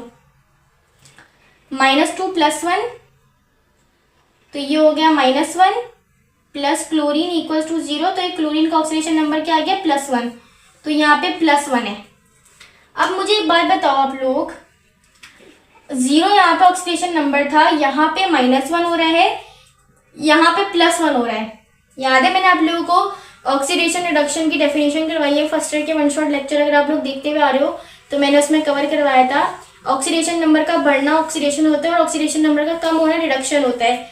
तो यहाँ पे क्लोरीन इस वाली तरफ जाते हुए रिड्यूस हो रहा है अपना ऑक्सीडेशन नंबर कम करके, और यहाँ जाते हुए ऑक्सीडाइज हो रहा है अपना ऑक्सीडेशन नंबर बढ़ाते हुए, इसीलिए ये चीज कहलाती है auto oxidizing and reducing agent, क्योंकि क्लोरीन खुद ही को ऑक्सीडाइज कर रहा है, खुद ही को रिड्यूस कर रहा है, और ये ऑटोमेटिक है, हम नहीं करवा रहे, खुद ही से कर रहा है।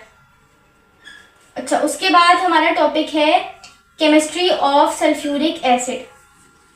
इसको समझने के लिए इसकी डायग्राम आप लोगों के साथ मैंने शेयर कर दी है, तो स्टेप बाय स्टेप इसको समझते हैं।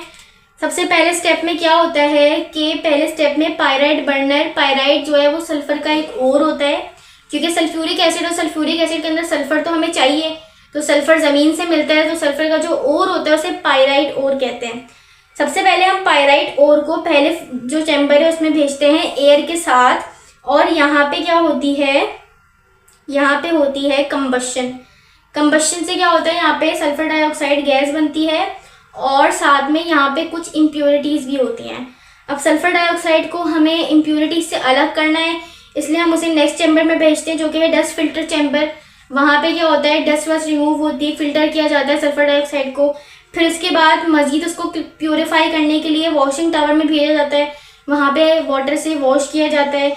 फिर उसके बाद चूँकि वॉश करने के बाद गैस मॉइस्ट हो गई है, उसको ड्राई करने के लिए ड्राइंग टावर में भेजा जाता है, क्योंकि सल्फ्यूरिक एसिड एक एस डिहाइड्रेटिंग एजेंट भी काम करता है। हम इसका रिएक्शन भी देखेंगे, ये रहे डिहाइड्रेटिंग एजेंट भी काम करता है एज अ डिहाइड्रेटिंग एजेंट, तो ये वाटर को रिमूव कर देगा सल्फर डाइऑक्साइड गैस में से और फिर फर्दर आगे सल्फर डाइऑक्साइड जो है वो कॉन्टैक्ट टावर या ऑक्सीडाइजिंग टावर में जाएगी।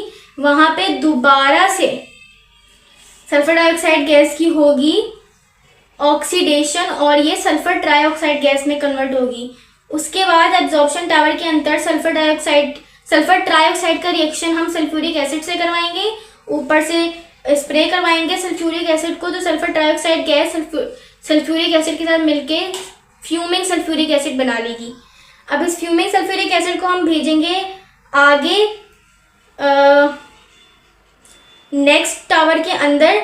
उस नेक्स्ट टावर में क्या होगा कि ऊपर से पानी को स्प्रे किया जाएगा, जिससे क्या होगा जो फ्यूमिंग सल्फ्यूरिक एसिड है वो पानी के साथ रिएक्शन करेगा, ठीक है, और हमें डिजायर्ड जो कंसंट्रेशन है सल्फ्यूरिक एसिड की वो मिल जाएगी। अच्छा, एक बात याद रखना कि हमारा जब हम सेकेंड टाइम सल्फर की ऑक्सीडेशन करवाएंगे कॉन्टैक्ट टावर के अंदर वैनेडियम पेंटॉक्साइड की मौजूदगी में, तो ये हमारा एक्सोथर्मिक प्रोसेस होगा। ये बात आप लोगों ने याद रखनी है। उसके अलावा जब सल्फर ट्राइऑक्साइड का सल्फ्यूरिक एसिड के साथ रिएक्शन होगा ना एब्जॉर्प्शन टावर में, तो वहाँ पर भी हमारा एक्सोथर्मिक प्रोसेस होगा। और फिर लास्ट में जब हम सल्फ्यूरिक एसिड का वाटर से रिएक्शन करवाएंगे तो ये भी हाईली एक्सोथर्मिक रिएक्शन होगा। तो ये तीन रिएक्शन, पहले रिएक्शन को छोड़ के बाकी तीनों रिएक्शन जो है वो हाईली एक्सोथर्मिक होंगे, जिनकी वजह से बहुत ज़्यादा हीट रिलीज होगी। अच्छा, इसके अलावा अब हम देख लेते हैं स्टेप बाय स्टेप इसके रिएक्शन को। पहले रिएक्शन में क्या हो रहा है, ये रहा। पहले रिएक्शन में मैंने क्या बोला कि पहला जो टावर है, डायग्राम आपके साथ है, पहला जो चैम्बर है इसके अंदर जिसको पायराइट बर्नर कहा हुआ है, उसके अंदर सबसे पहले सल्फर का ऑक्सीजन के साथ रिएक्शन होगा। सल्फर कहाँ पे मौजूद है, अपने पायराइट ओर में। साथ में कुछ इम्प्योरिटीज भी है, जैसे कि आर्सेनिक होती है, कार्बन डाइऑक्साइड गैस होती है और सिलिका वगैरह, ये सब चीजें होती हैं इम्प्योरिटीज के तौर पे, लेकिन सल्फर भी मौजूद होता है। तो सल्फर रिएक्शन करता है ऑक्सीजन के साथ 400 से 500 डिग्री सेल्सियस पे और सल्फर डाइऑक्साइड बना देता है। स्टेप 2 में क्या होता है कि यही सल्फर डाइऑक्साइड जब आगे साफ होकर ऑक्सीडाइजिंग टावर या कॉन्टैक्ट टावर में जाती है, तो वहां पे वैनेडियम पेंटॉक्साइड की मौजूदगी में 400 से 500 डिग्री सेल्सियस पे और 1 से 2 एटीएम प्रेशर पे सल्फर डाइऑक्साइड की हम दोबारा ऑक्सीडेशन करवाते हैं और ये सल्फर ट्राइऑक्साइड बना देती है और ये हाईली एक्सोथर्मिक रिएक्शन होता है।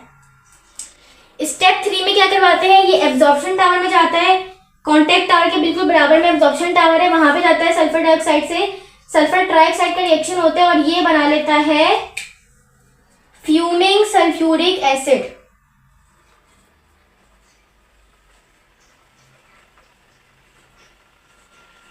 फ्यूमिंग सल्फ्यूरिक एसिड बना लेता है। अब इस फ्यूमिंग सल्फ्यूरिक एसिड को हम ये जो लास्ट टावर है इसके अंदर भेजते हैं, ऊपर से पानी का स्प्रे होता है और H2SO4 का रिएक्शन पानी से होता है, sorry H2H2O7 fuming sulphuric acid का रिएक्शन पानी से होता है और हमें अपना डिजायर्ड कंसेंट्रेशन में सल्फ्यूरिक एसिड मिल जाता है। इस प्रोसेस से जो हमें सल्फ्यूरिक एसिड मिलता है वो 98% प्योर सल्फ्यूरिक एसिड होता है। ठीक हो गया। अच्छा, इसके बाद इसकी कुछ फिजिकल प्रॉपर्टीज हैं, मैंने आपके साथ शेयर कर दी हैं, इनको बस आप एक बार रीड कर लो, ठीक है। इसमें कोई खास बात है नहीं समझाने वाली, इसलिए मैं इसमें टाइम वेस्ट नहीं कर रही हूँ, बस आप इसको एक बार रीड कर लो। उसके बाद इसकी केमिकल प्रॉपर्टीज हैं, ये देख लेते हैं। केमिकल प्रॉपर्टीज में क्या क्या है, सबसे पहले है as an oxidizing agent. Sulphuric acid में जो सल्फर का ऑक्सीडेशन नंबर जब आप निकालोगे तो वो +6 निकल कर आता है। यही रीजन है कि सल्फ्यूरिक एसिड एक अच्छे ऑक्सीडाइजिंग एजेंट के तौर पे काम करता है, दूसरों को ऑक्सीडाइज करता है, खुद रिड्यूस होता है। तो सबसे पहले कार्बन का सल्फ्यूरिक एसिड के साथ रिएक्शन है तो कार्बन डाइऑक्साइड गैस बनेगी, सल्फर डाइऑक्साइड गैस बनेगी और H2O बनेगा। जब भी सल्फ्यूरिक एसिड का किसी भी चीज का रिएक्शन होता है तो सल्फर डाइऑक्साइड गैस को लाजमी बना देना, ठीक है। सल्फर का सल्फ्यूरिक एसिड का रिएक्शन हो रहा है तो सल्फर डाइऑक्साइड गैस बन रही है, वाटर बन रहा है, वाटर भी कंपलसरी बन रहा है और सल्फर डाइऑक्साइड गैस भी कंपलसरी बनेगी क्योंकि इसमें H भी मौजूद है और SO भी मौजूद है। कॉपर का सल्फ्यूरिक एसिड से रिएक्शन हो रहा है, हमेशा याद रखना मेटल के साथ जब भी रिएक्शन करवाते हैं तो वो मोस्टली 90% कंसंट्रेटेड फॉर्म में होता है सल्फ्यूरिक एसिड। डाइल्यूटेड में भी होता है, लेकिन ज्यादातर कंसंट्रेटेड से रिएक्शन करवा रहे होते हैं। तो कॉपर का H2SO4 का रिएक्शन करवाया तो कॉपर सल्फेट बना, क्योंकि सल्फेट जो है वो नेगेटिव होता है, कॉपर के साथ जुड़ जाएगा, सल्फर डाइऑक्साइड गैस बनेगी और वाटर बन गया। अल्यूमिनियम का सल्फ्यूरिक एसिड का रिएक्शन करवाया तो अल्यूमिनियम सल्फेट बन गया, क्योंकि सल्फेट नेगेटिव है, अल्यूमिनियम पॉजिटिव है, वैलेंसीज इंटरचेंज हो गई, SO4 का 2 इसके नीचे आ गया, इसका 3 इसके नीचे आ गया और सल्फर डाइऑक्साइड गैस बन गई और वाटर बन गया। सही है। उसके बाद एज अ डिहाइड्रेटिंग एजेंट है, वाटर को रिमूव करवाता है। ग्लूकोज को हमने रिएक्शन करवाया सल्फ्यूरिक एसिड के प्रेजेंस में, तो सल्फ्यूरिक एसिड ने क्या करा, कार्बन अलग कर दिया, वाटर अलग कर दिया। इसी तरह शुगर में से भी कार्बन अलग कर दिया इसने, वाटर अलग कर दिया। यहाँ पे सल्फ्यूरिक एसिड आएगा ऊपर, ठीक है, कंसंट्रेटेड सल्फ्यूरिक एसिड। इसी तरीके से वुड है, वुड में भी इसने क्या करा, कार्बन को अलग कर दिया और वाटर को अलग कर दिया। यहाँ पे N क्यों लगाया, क्योंकि यहाँ पे इस C6H12O5 की लंबी सी चेन जारी होती है, इस वजह से यहाँ पे N लगा हुआ, क्योंकि हमें नहीं पता कितने नंबर ऑफ ये वाले कंपाउंड आ रहे हैं, इस वजह से N लगा दिया। तो N नंबर ऑफ, यानी कि 1 में से 6 निकलेंगे, वो 6 मल्टीप्लाई हो जाएंगे N से। एक C6H12O5 में से 6 कार्बन निकलेंगे और जितने ये टोटल कंपाउंड होंगे उससे मल्टीप्लाई होगा। सिमिलरली 5 पानी निकलता है 1 से, तो जितने N होंगे उससे मल्टीप्लाई हो जाएगा। एज अ सल्फोनेटिंग एजेंट, सल्फोनेटिंग एजेंट का क्या मतलब है कि SO3H को ऐड करवा देना। तो C6H6 बेंजीन के अंदर सल्फ्यूरिक एसिड को ऐड करवाया तो C6H5SO3H हो गया और वाटर रिमूव हो गया। यहाँ से एक हाइड्रोजन कम होगा और यहाँ से एक हाइड्रोजन और ऑक्सीजन निकलेगा और वाटर बना लेगा। सिमिलरली यहाँ से एक हाइड्रोजन कम होगा, यहाँ से एक हाइड्रोजन और ऑक्सीजन कम होगा और ये वाटर बना लेगा और बाकी सारी चीजों का आप जोड़ के लिख दो। आप ऐसे भी लिख सकते हो उसे C7H7SO3H, ऐसे भी लिख सकते हो और ऊपर वाले तरीके से भी लिख सकते हो, एक ही बात है। अच्छा, एज अ डाईबेसिक एसिड का मतलब क्या है, क्योंकि बेस क्या कहलाती है, जो H पॉजिटिव प्रोटॉन को डोनेट करे वो बेस कहलाती है। तो सल्फ्यूरिक एसिड जो है वो H पॉजिटिव 2 H पॉजिटिव को डोनेट कर सकता है, तो ये एक H पॉजिटिव निकालेगा। क्योंकि ये कब होता है, जब हम किसी एसिड को पानी में डालते हैं तो वो आयंस में ब्रेक हो जाता है ना, तो पानी में जो OH का आयन है, पानी का जो मॉलिक्यूल है उसके साथ एक H पॉजिटिव ऐड हो जाएगा, HO3 पॉजिटिव बना लेगा हाइड्रोनियम आयन और HSO4 अलग हो जाएगा। फिर ये HSO4 एक और हाइड्रोजन को अपने अंदर से निकाल सकता है, मजीद निकालेगा, दोबारा से हाइड्रोनियम आयन बनेगा और सल्फेट का आयन अलग हो जाएगा। तो इसको डाईबेसिक क्यों कहा जा रहा है, क्योंकि ये अपने अंदर से 2 H पॉजिटिव को निकाल सकता है। अच्छा, उसके बाद लास्ट है, अच्छा इसको करने से पहले इसके यूजेस भी हैं सल्फ्यूरिक एसिड के, बहुत नॉर्मल से यूजेस लिखे हुए हैं कि fertilisers, dyes, pigment, detergent, pharmaceutical industry, synthetic fibres बनाने में इस्तेमाल होता है, पेट्रोलियम की रिफाइनिंग में इस्तेमाल होता है, मेटल को प्यूरिफाई करने में, रस्ट हटाने में, स्केल हटाने में यूज़ होता है, इचिंग के प्रोसेस में यूज़ होता है और इलेक्ट्रोप्लेटिंग में यूज़ होता है, बैटरीज के अंदर यूज़ होता है, क्लीनिंग में यूज़ होता है क्योंकि इसकी एसिडिक प्रॉपर्टीज़ हैं। सही, ये सारी बातें हो गई। अब उसके बाद बस एक हमारा लास्ट टॉपिक है जो कि है diagonal relationship of representative element. Diagonal relationship किसे कहते हैं कि फॉर एग्जाम्पल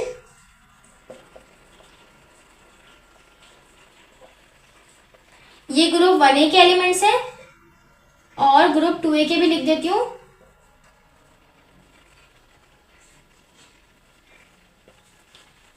अब इस ग्रुप में पहले वाले का दूसरे ग्रुप के दूसरे एलिमेंट के साथ जो रिएक्शन है ये चीज कहलाती है डायगोनल रिलेशनशिप। इसी तरीके से अगर मैं ग्रुप 3A के एलिमेंट्स लिखूं,